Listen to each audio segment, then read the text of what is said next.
Hello, ito po muli ang iyong pong lingkod na makulit na si Daily Inspiration po at nice ko po na mag-share po patungkol sa salita ng Panginoon and I hope na kayo po ay handa muli ang iyong pong mga puso para tanggapin ang mga instruction po ng Panginoon. And ngayon pong araw nito, nice ko pong i-encourage ang bawat sa inyo sa pamagitan po ng ating pong pamagat, what God has done. Ano bang ginawa ng Diyos o ano bang nagawa ng Diyos sa buhay po natin.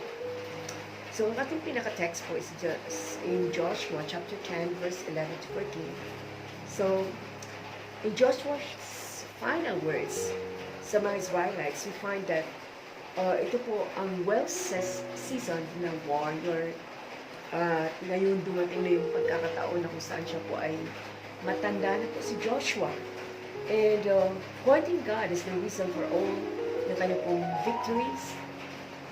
Sa Joshua chapter 23 verse 2 and 3, sabi nga po doon na verse 2 sa Joshua chapter 23, so called together all the elders, leaders, the judges, and the officers of Israel, he said to them, I am very old man. Verse 3, so you have seen everything the Lord God has done for you during my lifetime. The Lord your God has fought for you against your enemies. So, na-focus po si Joshua, hindi po sa manggitan po na kanya pong sarili.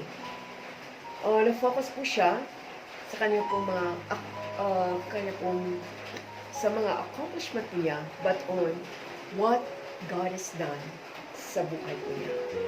Or what God can do pa sa buhay po niya.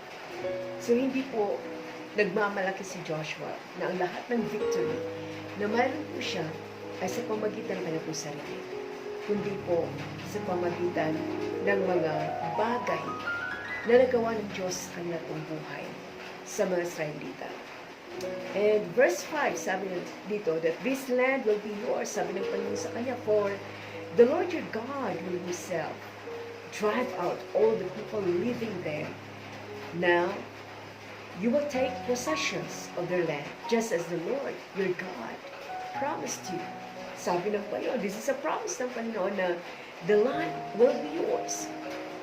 For the Lord, your God, will, sabi dito, drive out all the people there. So, Lord, you have to take possessions. Sabi ng Panginoon kay Joshua.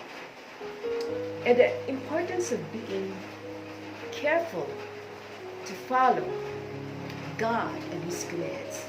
So verse 6 po, so sabi ng Panginoon, so very careful to follow everything Moses wrote in the book of instructions.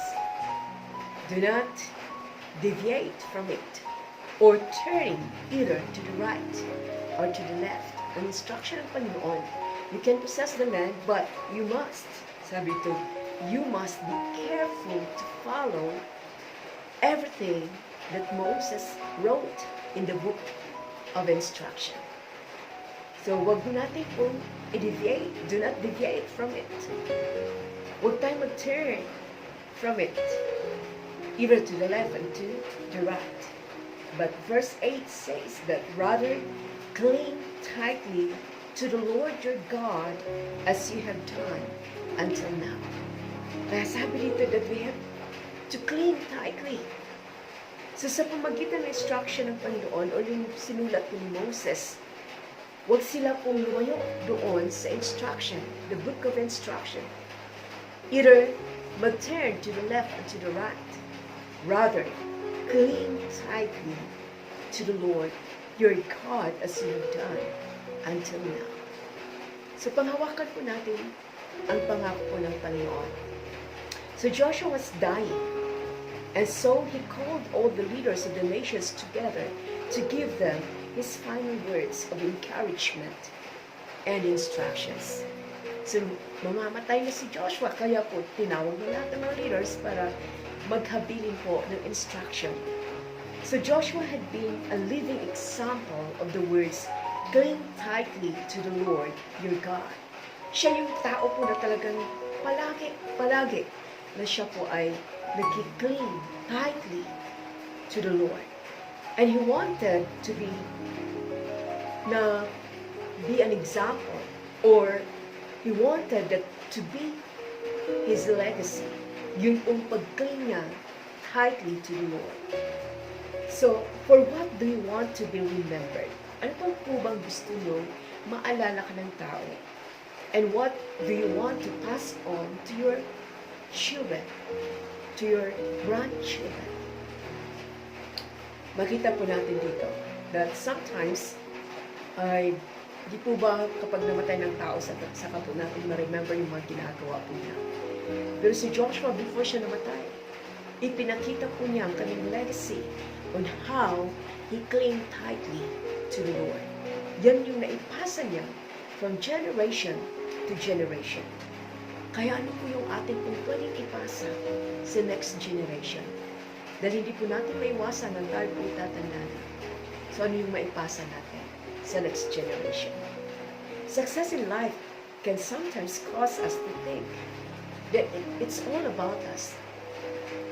We can become prideful and think that it was our performance. Kapag naisip po natin ang success ay dahil sa ating kakayanan. Ang ating abilities, ang ating resources, ay ito yung ating own performance that made good things happen sa life natin. So as we recognize it is God who fights for us, you truly love and worship Him. Kapag na-recognize natin that God is fighting for us, that everything that we accomplished sa life po natin, every success that we have, is because of God, then we can truly love and worship the Lord. Sabi sa verse 10 and 11, each one of you will put to fight 1,000 of the enemy, for the Lord your God fights for you just as He promised. Verse 11, so be very careful to love the Lord your God.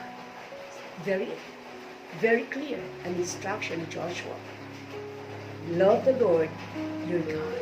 Be very careful to love the Lord your God.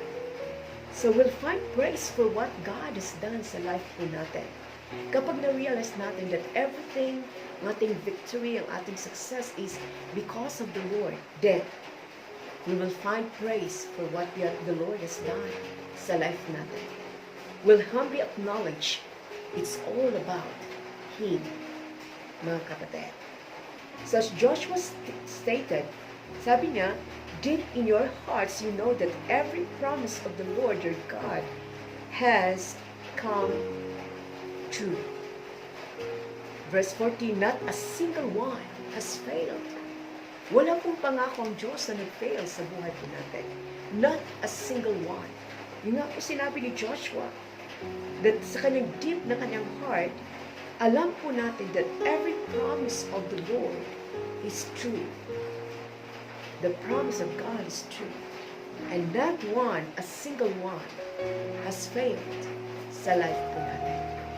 Bilang reflection po natin sa salitang ito, reflect on what God has done in your life today and rejoice in His faithfulness. Nawa po ang message po nito ay ibigay sa ating inspirasyon that whatever we have in life, our success, our victory, it's because God fight for us and because it's all about Him. Kaya, what God has done sa buhay natin. Maraming pong salamat at ito po muna si Daily Inspiration na nagbigay po muna sa atin ng enlightenment patungkol po sa salita ng Panginoon. And God bless you po. Nawa po ingatan kayo ng Diyos.